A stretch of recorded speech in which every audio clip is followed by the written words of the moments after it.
कैसे हैं आप सब लोग? अच्छे होंगे।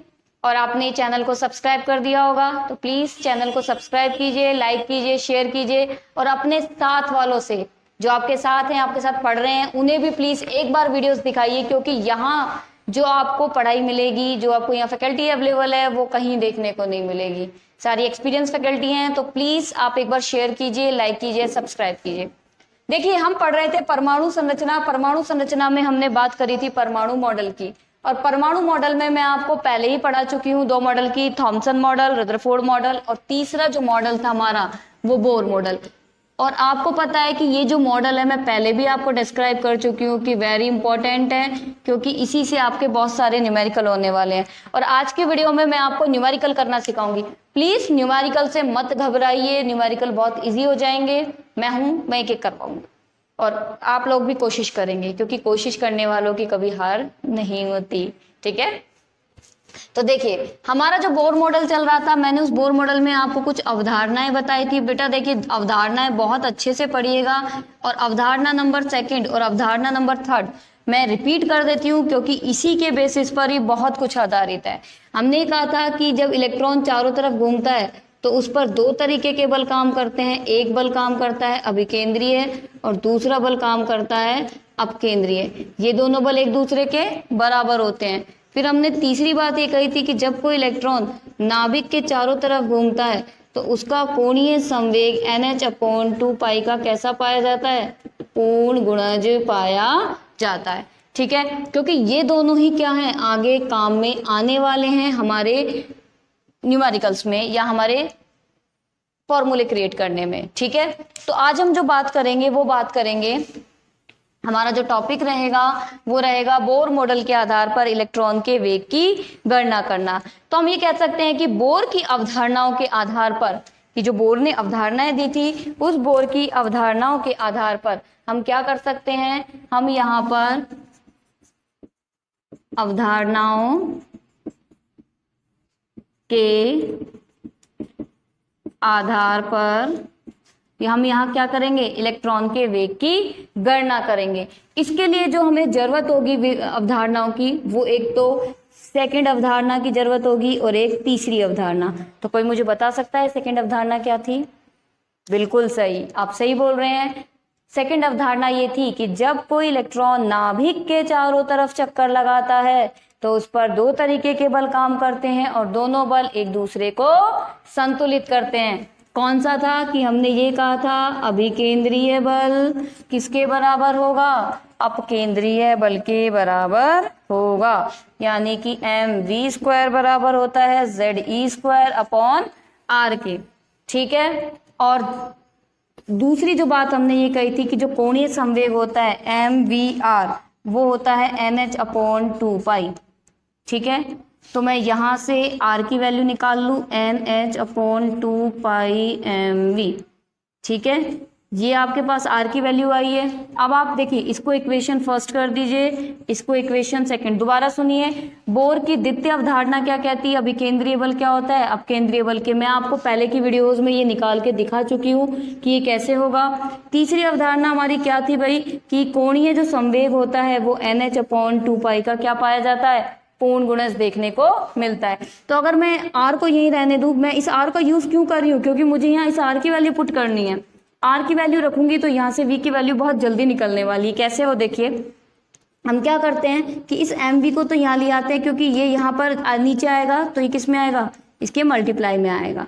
ठीक है, आप साथ के साथ इसको राइट में लिख भी रहे होंगे, आई थिंक सो। मैं इसको बहुत धीरे धीरे और आसानी से समझाने वाली हूँ। ठीक है, तो यहाँ पर ये नीचे आएगा तो हम इसको कुछ इस तरीके से लिख सकते हैं, NH/2πmv।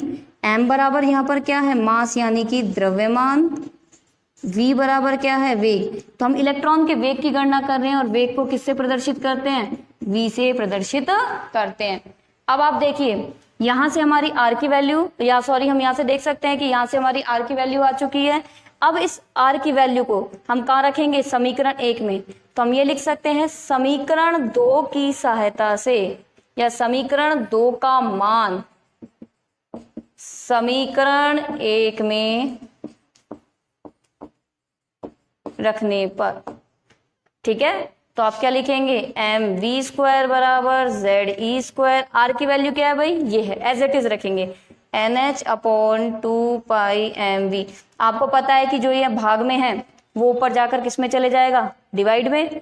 तो हम इसको क्या लिख सकते हैं, mv² बराबर ze² 2πmv nh।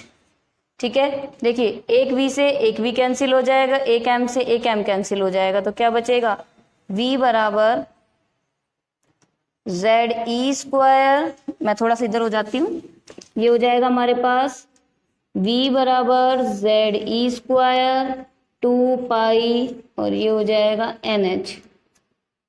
ठीक है, कैसे हुआ, देखिए हमने क्या करा कि यहाँ पर इस r की वैल्यू को क्या कर दिया है, या हमने यहाँ r की वैल्यू रख दी, ये r की वैल्यू रख दी, जो कटेगा उसको काट देंगे, m से m कट गया। ठीक है, और यहाँ से एक v से एक v कैंसिल हो गया, तो क्या बचेगा भाई यहाँ पर v बराबर ze² 2π। अब इसमें देखिए कि कुछ राशियां नियत हैं। ठीक है, मैं इसको यहाँ करके बता देती हूँ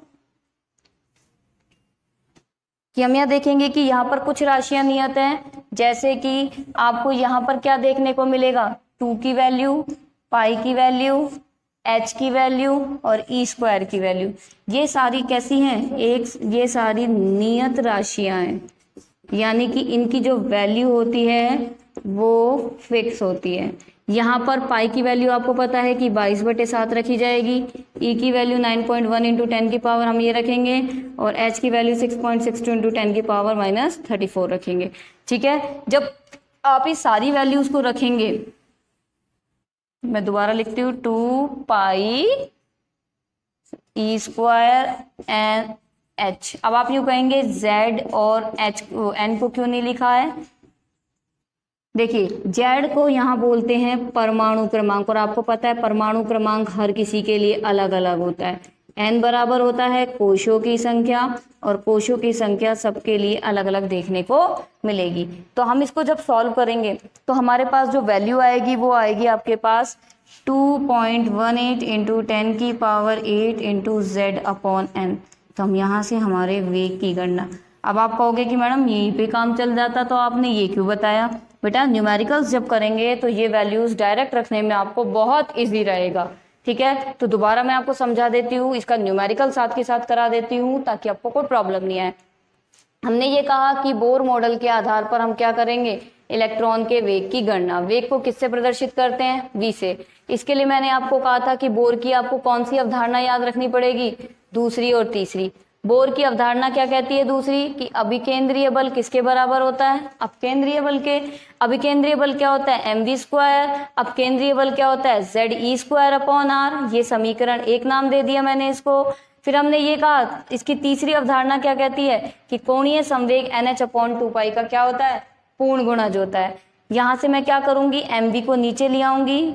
मैं क्यों लेके आई, क्योंकि मैं यहाँ से r की वैल्यू लूंगी ताकि मैं इस r की वैल्यू को यहाँ पर रख सकूं। ठीक है, तो यहाँ से मैंने r की वैल्यू निकाली, इसको समीकरण 2 दिया। फिर मैंने क्या कहा, समीकरण 2 का मान समीकरण 1 में रखने पर, समीकरण 1 में हमने वैल्यू रखी, ये नीचे था, इसको मैं ऊपर ले गई, और इसके बाद जो कटा मैंने उसको काट दिया है, ये बच के आया। इसमें से मैं नियत राशि ये थी हमारे पास e² 2πh, और बचा क्या था, z/n। इस पूरी की वैल्यू मैं आपको बता चुकी हूँ, 2.18 इंटू 10 की पावर 8, और ये बचेगा z/n। ठीक है, तो मैं कह सकती हूँ यहाँ पर एक चीज देखिए कि v जो होता है वो z के, ये चीज ये क्या है मैं आपको समझाती हूँ इसको। देखिए इसका मतलब होता है कि v समानुपाती है z के और v इनवर्सली प्रोपोर्शनल है n के, यानी कि जब जब वेग बढ़ेगा तो परमाणु क्रमांक भी बढ़ेंगे, और जब जब वेग बढ़ेगा तो कोशों की संख्या क्या होगी, कम होगी। क्योंकि इसका मतलब होता है जब एक बढ़ता है तो दूसरा बढ़ता है। इसका मतलब होता है कि जब एक बढ़ेगा तो दूसरा घटेगा, या ये घटेगा तो ये बढ़ेगा। तो यानी कि हम बोर मॉडल के आधार पर इलेक्ट्रॉन के वेग की गणना कर सकते हैं। तो हमारे पास में जो लास्ट में फॉर्मूला आएगा आपको काम के लिए, वो आएगा 2.18 इंटू 10 की पावर 8 z/n। ये v आपको काउंट करना है इस फॉर्मूले से। कैसे करना है मैं इसका एक न्यूमेरिकल लिखवा देती हूँ आपको। देखिए न्यूमेरिकल जो होगा, आई थिंक सो आपको ये वाला समझ आ गया है, और नहीं समझ में आया है तो प्लीज वीडियो पॉज कीजिए, वीडियो पॉज करके देखिए। आप एक बार नहीं 2 बार देखिए वीडियो पॉज करके, आपको बहुत इजी समझ में आने वाला है ये टॉपिक। ठीक है, ये फॉर्मूला याद रखिए। अब हम जो एक न्यूमेरिकल करते हैं, अर्थात इसका एक क्वेश्चन करेंगे। क्वेश्चन देखिए ज्यादातर जो होगा वो हाइड्रोजन, हीलियम या लिथियम के लिए होगा। वो कैसे कैसे होंगे मैं आपको बता देती हूँ कि हमारा क्वेश्चन होगा हाइड्रोजन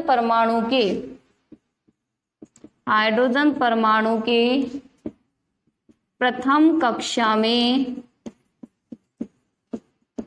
उपस्थित इलेक्ट्रॉन के वेग की गणना कीजिए। आई थिंक बहुत से बच्चों ने इसको सॉल्व कर लिया होगा, क्योंकि देखते कुछ चीजें समझ आ गई होंगी। पहले मैं एक समझा देती हूँ आपको, फिर आप इसको खुद कीजिएगा। देखिए हाइड्रोजन परमाणु, हाइड्रोजन का मतलब होता है जिसका परमाणु क्रमांक कितना हो। हाइड्रोजन का परमाणु क्रमांक कितना होता है भाई? 1। ठीक है, और प्रथम कक्षा, कक्षा को हम n से डिनोट करेंगे, और कौन सी कक्षा ली गई है? n। आपसे यहाँ ये क्या काउंट करवा रहा है भाई? इलेक्ट्रॉन का वेग। और आपको अभी मैंने इलेक्ट्रॉन का वेग निकालने का फॉर्मूला बताया था, 2.18 इंटू 10⁸ Z/n। Z मैं यहाँ बता चुकी हूँ, Z बराबर होता है परमाणु क्रमांक, और n बराबर होता है कोशों की संख्या। तो अब हम इस फॉर्मूले में रखेंगे, तो V बराबर 2.18 इंटू 10⁸, Z कितना है? 1। क्यों? क्योंकि हाइड्रोजन का परमाणु क्रमांक कितना होता है? 1। n यहाँ पर कोशों की संख्या, और आपको बता दी गई है कि कौन सी कक्षा है, कौन से कोश में बात करनी है? प्रथम। तो आपको पता ही है कि क्या आंसर आने वाला है? 2.18 इंटू 10⁸। ये आपके प्रथम कक्षा में यदि कोई इलेक्ट्रॉन है तो उसका वेग ये आपके पास आने वाला है। ठीक है, कोई दिक्कत है? आई थिंक सो कोई दिक्कत नहीं आनी चाहिए न्यूमेरिकल में, क्योंकि जब तक हमें ये पता है, ये फॉर्मूला हमें याद है, तो हम न्यूमेरिकल बहुत इजी से कर सकते हैं। और मैंने आपको फॉर्मूला निकालना बता दिया है, किस तरीके से हम बहुत इजी वे में फॉर्मूले को निकाल सकते हैं। ठीक है, हम किस तरीके से, आज हमने जो पढ़ा वो पढ़ा बोर मॉडल के आधार पर। बोर मॉडल के आधार पर हम यहाँ सबसे पहले इलेक्ट्रॉन के वेग की गणना करेंगे, और इलेक्ट्रॉन के वेग की गणना हम इसकी किस पर करते हैं? अवधारणाओं के आधार पर करते हैं। अवधारणाओं पर करते हैं। कितनी देर की है ये फिर बताओ, और बढ़ाओ? फिर 2 4 5 मिनट नहीं जाएंगे।